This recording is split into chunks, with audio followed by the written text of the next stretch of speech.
시편 28편은 우리가 지금 시편 1편에서부터 28편까지 왔는데요. 다윗을 통하여서 또는 다른 그런 성도를 통해서 정말로 극한의 고난 가운데 있을 때 하나님 앞에 부르짖고 기도하고 약속을 또한 말씀을 붙들고 매달림으로 나중에 응답받음으로 인해서 하나님 앞에 찬양하는 그런 그 시, 다시 말하면 노래, 이게 노래라고 그랬잖아요. 이 노래를 그냥 이제 가사만 옮겨놓는 것이 바로 시편이죠. 그런데 그 내용이 주로 많이 있습니다. 근데 오늘 이제 다윗의 시 이렇게 나와 있죠. 시편 21편, 28편 보면 다윗의 시 그랬죠. 그러니까 다윗의 어떤 상황과 그다음에 다윗의 후손으로 오시는 예수 그리스도 상황이 비슷했는데 다윗이 이렇게 하나님을 의지한 것처럼, 다윗은 인간이기 때문에 온전히 하나님을 의지할 수는 없죠. 하지만 다윗의 후손으로 오신 예수 그리스도는 죄성도 없고 완전히 하나님을 의지하는 분이기 때문에 그분은 온전히 하나님을 의지한 것을 볼 수 있죠. 그렇기 때문에 우리가 신앙생활 하면서 사실 여러분, 우리에게 온전한 믿음이 있어야 하나, 그게 뭐냐면 구원받은 믿음이에요. 믿으시면 아멘 합시다. 예수 그리스도를 하나님이요 나의 구원자로 믿는 믿음은 온전한 믿음이에요, 우리가. 근데 일생을 살아가면서, 삶을 살아가면서 환경이 올 때마다 어떤 때는 하나님의 말씀이 이 머리로는 믿어지는데 너무 응답이 늦게 오면 이 마음에서 때로는 의심이 들고 방황이 오고 거부 반응이 있어요. 그게 바로 우리 인간의 연약함이야.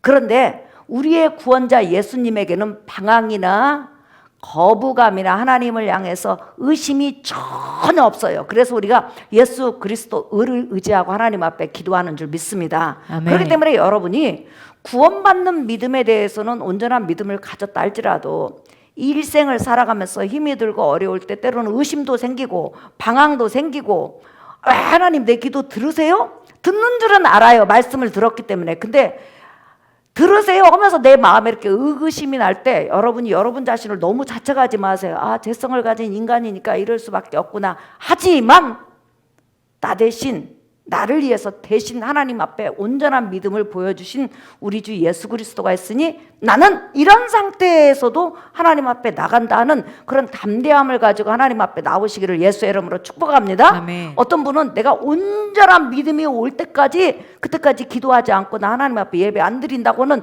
고집쟁이가 있어요. 그런 사람 죽을 때까지 하나님 앞에 기도 못해요. 인간은 어느 순간에 하나님의 말씀이 신뢰가 됐다가 환경이 오면 머리로는 믿어지는데 마음이 이렇게 방황할 때가 있어요. 그게 인간의 연약함이야. 그래서 우리는 그럴 때마다 누구를 바라봐야 된다? 예수 그리스도를 바라봐야 된다. 믿으시면 아멘. 자, 그런데 오늘 다윗이 여러분 얼마만큼 극한의 환경이 있냐면요, 28장 1절 읽어볼까요? 시작. 여호와여, 내가 주께 부르짖으오니 나의 반석이여, 내게 귀를 막지 마소서. 주께서 내게 잠잠하시면 내가 무덤에 내려가는 자와 같을까 하나이다. 예, 내가 지금 어려운 문제에 봉착해 있는데 하나님께서 나에게 응답하지 않으면 저 죽습니다. 죽을 만큼 힘이 듭니다. 숨 못 쉬어요. 하나님, 저 그냥 무덤 속으로 들어가요 할 정도로 극한의 그런 어려움이 있었다는 거죠. 그럼에도 불구하고 다윗은 나중에 하나님을 찬양해요. 여러분 한번 보실래요? 자, 6절 볼까요? 6절 시작. 여호와를 찬송하며 내 간구하는 소리를 들으심이로다. 예, 금요철학 요 시간에 잠올 시간이요. 그래서 읽어야 돼요. 7절 시작. 여호와는 나의 힘과 나의 방패이시니 내 마음이 그를 의지하여 도움을 얻었도다. 그러므로 내 마음이 크게 기뻐하며 내 노래로 그를 찬송하리로다. 네, 극한의 어려움, 하나님이 나 응답하지 않으면, 하나님이 건져주지 않으면 나 죽습니다. 죽을 수밖에 없습니다. 살 소망이 없습니다. 그 정도로 극한의 어려움이 있었지만 결론은 지금 하나님께서 응답하셨다. 내 기도에 들으셨다. 그래서 나는 지금 하나님을 찬양하고 있다. 이렇게 고백을 하고 있죠. 그런데 이렇게 극한의 어려움이 왔을 때 다윗이 특별히 하나님을 향해서 어떤 모습을 취했는지 본문마다, 그러니까 시편마다 조금씩 다른 것들을 우리에게 알려주고 있어요. 지금 여러분 2절 한번 보실까요? 2절 한번 보세요. 시작. 내가 주의 지성소를 향하여 나의 손을 들고 주께 부르짖을 때 나의 간구하는 소리를 들으소서. 네, 여기서 보면 내가 주의 지성소를 향하여 나의 손을 들고 주께 부르짖을 때 나의 간구하는 소리를 들으소서. 오늘 보니까 내가 주의 지성소를 향하여 손을 들었다. 지성소가 뭐예요, 여러분? 하나님의 법궤가 있잖아요. 지성소는 다윗도 못 들어가요. 아무리 위대한 모세도 지성소에 못 들어가. 누구만 들어가요? 1년에 한 번씩 대제사장 아론과 아론의 후손 대제사장이 들어가는 거죠. 그런데 그 지성소에 딱 들어가면 법궤가 있어요. 근데 법궤는 하나님의 약속이 있어요. 내가 네 죄를 사해 줄 것이며 내가 너에게 궁유를 베풀어 줄 것이며 나는 내 백성을 버리지 않는다. 이게 바로 지성소의 약속이에요. 그러니까 다윗은 내가 힘이 들고 어려워서 지금 하나님 성전에서 멀리 떨어져 있지만 마치 지성소에 있는 것처럼 하나님의 약속을 붙들고 기도하겠다는 거예요. 한번 따라서 해보세요. 너를 불쌍히 여기겠다. 너를 불쌍히 네 여기겠다. 죄를 사하겠다. 네 죄를 사하겠다. 내가 너를 버리지 않을 것이다. 내가 너를 버리지 네, 않을 내가 너를 것이다. 만날 것이다. 내가 너를 만날 것이다. 그 약속이 여러분 히브리서 4장 몇 절이죠? 우리 잘 찾는 말씀이죠. 한번 보세요. 히브리서 4장 14절에서부터 16절. 제 성경은 356페이지예요. 그러므로 우리에게 큰 대제사장이 계시니 승천하시니 곧 하나님의 아들 예수시라. 예수 이야기만 해도 가슴이 벌써 그냥 벅차올라요. 우리가 믿는 도리를 굳게 잡을지어다. 시작. 우리에게 있는 대제사장은 우리의 연약함을 동정하지 못하실 이가 아니요 모든 일에 우리와 똑같이 시험을 받으신 이로되 죄는 없으시니라. 시작. 그러므로 우리는 긍휼하심을 받고 때를 따라 돕는 은혜를 얻기 위하여 은혜의 보좌 앞에 담대히 나아갈 것이니라. 네, 여기서 은혜의 보좌, 궁일의 보좌라는 것은 지성소를 상징하는 거예요. 그러니까 다윗은 지금 쫓긴다든지 아니면 뭐 어디 다른 나라에 갔다든지 해도 다니엘처럼 하나님의 성전 지성소에 마치 자기가 선 것처럼 그리고 그 지성소에 약속되어 있는 법궤에 대한 약속 하나님 백성 버리지 않을 것이다. 하나님의 백성의 기도를 들으실 것이다. 하나님의 백성을 불쌍히 여길 것이다. 하나님의 백성의 제 문제를 해결할 것이다는 이 약속을 붙들고 기도하면서 손을 들었다는 거예요. 손을 들었다는 것은 뭐냐면 하나님 도와주세요. 제 힘으로 안 돼요. 이런 뜻이에요. 우리가 인생을 살다 보면 내 힘으로 안 되는 것이 너무 많이 있어요. 하지만 우리는 될 수 있어요. 왜? 제 문제도 예수 그리스도를 통해서 해결하신 하나님이 우리 인간의 모든 생사, 모든 문제를 해결하실 능력이 있는 줄 믿습니다. 아멘. 그렇기 때문에 우리는 하나님 앞에 감사한 거죠. 자, 그래서 이제 다윗은 우리가 지금 다른 본문에서 볼 수 없도록 지성소를 향해 두 손을 들고 기도했다. 이렇게 나와 있죠. 그 다음에 이제 한번 더 보겠어요. 시편 28편으로 넘어가요, 여러분. 이제 악인들이 정말 악독한데 한번 여러분 보세요. 자, 다윗은 또 하나 굉장히 다른 그 시편에서 조금 보기 힘든 그런 내용을 우리에게 소개하고 있어요. 8절에서 9절이에요. 시편 28편 8절에서 9절 읽어볼까요? 시작! 여호와는 그들의 힘이시요 그의 기름 부음 받은 자의 구원의 요새이시로다. 시작! 주의 백성을 구원하시며 주의 산업에 복을 주시고 또 그들의 목자가 되시어 영원토록 그들을 인도하소서. 예. 자, 다윗은 하나님은 나와 우리 백성의 힘입니다. 힘은 뭐예요? 적이 있을 때 적을 향해서 싸울 수 있고 기도할 수 있고 공격할 수 있고 버틸 수 있는 힘이죠.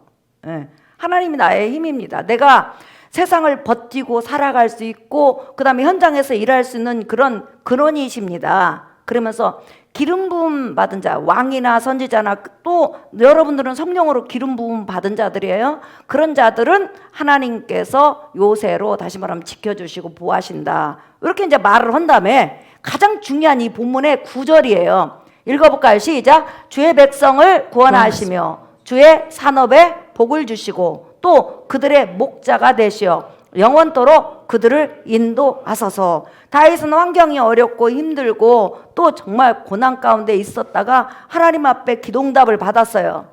살림을 받았단 말이에요. 성경에 보면 다윗이 얼마나 하나님의 은혜를 많이 체험합니까? 그런데 체험한 다음에 찬양하고 기뻐하고 즐거운 것으로 끝나지 않고 하나님의 백성 가운데 나처럼 어려운 사람, 나처럼 영적인 구원이 필요한 사람, 육적인 구원이 필요한 사람, 저처럼 하나님의 절대적인 도움이 필요한 사람에게 주의 백성을 구원하시고, 한번 따라합시다. 그들의 산업에 복을 주시고, 그들의 산업에 복을 주시고 나의 산업에 복을 주시고, 나의 산업에 복을 나의 주시고 삶에 복을 주시고, 나의 삶에 복을 내 주시고 자녀의 삶에 복을 주시고, 내 자녀의 삶에 그다음에 복을 주시고 그들의 목자가 되시어 영원토록 그들을 인도하소서. 이게 뭐냐면 바로 중보기도예요.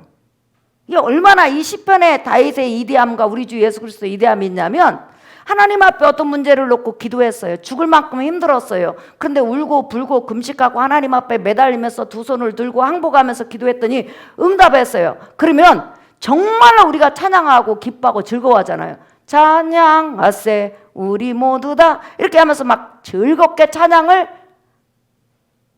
하죠. 그런데 그것으로 끝나지 않고 그렇게 즐거운 가운데서 다윗은 늘 누구를 향해서 축복했다? 누구를 향해서 기도했다? 자기 백성을 위해서. 그래서 우리가 시편 말씀을 쭉 해오면서 이게 가장 시편 28편에서는 두드러진 내용이에요. 중복기도, 축복기도. 그래서 저는 새벽에, 여러분 우리 새벽에 이제 여러 명 나오잖아요. 예. 요즘은 새벽 예배가 좀 많이 나와요. 근데 일일이 성도님들 이름을 다 써요, 제가. 그래서 일일이 이름을 불러가면서 강대상에서 축복을 해요. 왜냐하면 내가 성경을 계속 읽다가 보니까 하나님 앞에 축복받은 많은 사람이 성경에 이름이 등장을 하는 거예요. 그 사도 바울도 자랑하고 구약에는 얼마나 이름이 많이 등장을 해요. 아, 이거 이름을 불러가면서 강단에서 공적인 예배 때 축복 기도를 하는 것이 정말 하나님 기뻐하시겠구나, 이런 생각을 한 뒤로부터 그렇게 새벽에 꼭 축복 기도해줘요. 그래요, 안 그래요, 여러분? 여러분 행복하죠? 다윗은 이렇게 자기가 응답받은 다음에 누구를 축복하죠? 백성들을 축복하고, 백성들 저처럼 어려운 사람에게 구원해 주세요. 얼마나 아름다운 기도예요. 그리고 주님께서 그들에게 복을 주세요. 그 다음에 그들의 목자가 되어 주셔서 선함과 인자하심으로 그들을 진리 가운데로, 은혜 가운데로 인도해 주세요. 요걸 기도하는 거예요. 그러니까 여러분들이 오늘 금요철야 때 중복기도, 다른 사람을 축복하는 기도가 얼마나 이대하냐면, 주님 누구를 구원해 주세요. 누굴 육적으로 병을 고쳐주세요. 우리 강현남 권사님이 중내 산에 얼마나 힘들었어요. 근데 저분이 나한테 오늘 왔는데 그런 말을 해요.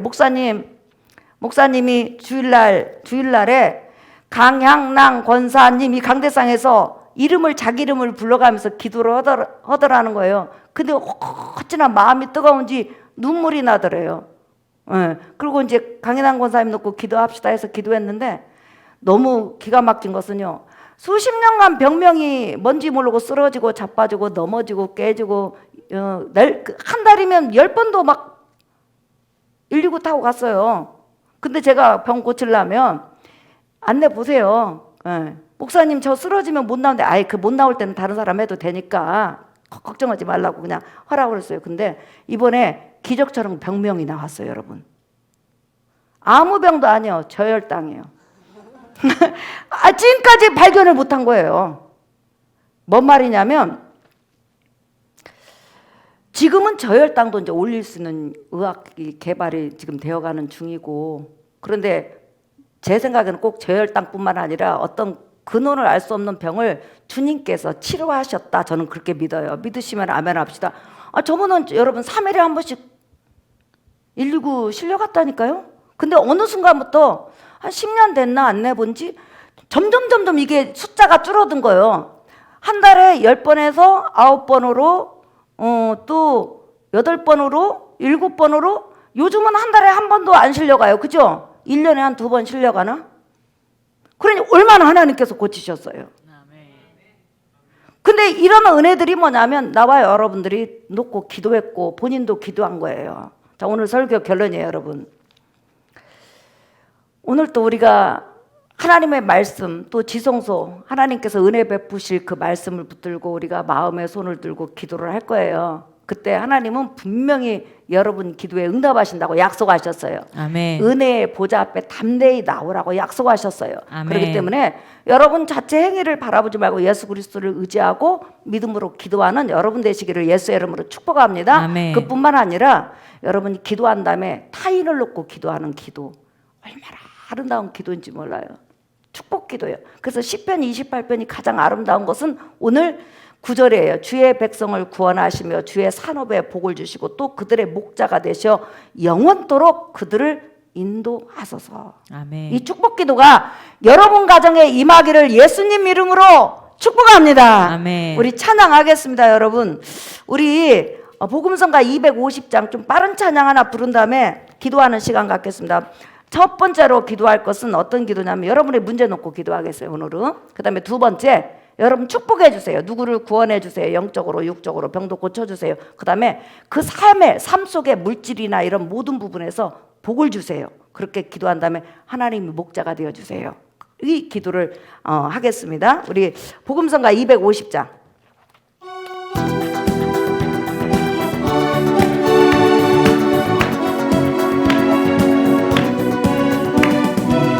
찬양하세 우리 모두 다 성령 안에 우리 하나가 되어 영으로 주께 경배드리니 여호와 하나님께 찬양해 찬양하세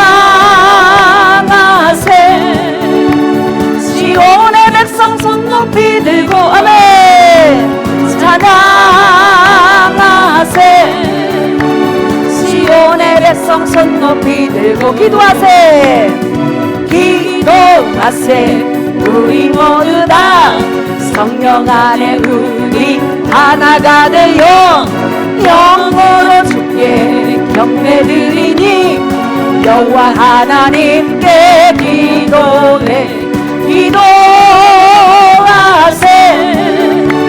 시온의 백성 손 높이 들고 할렐루야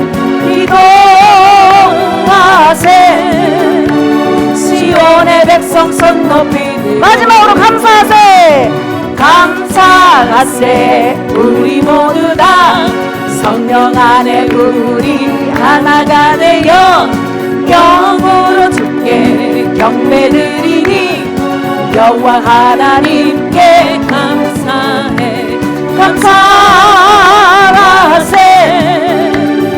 시온의 백성 손 높이 들고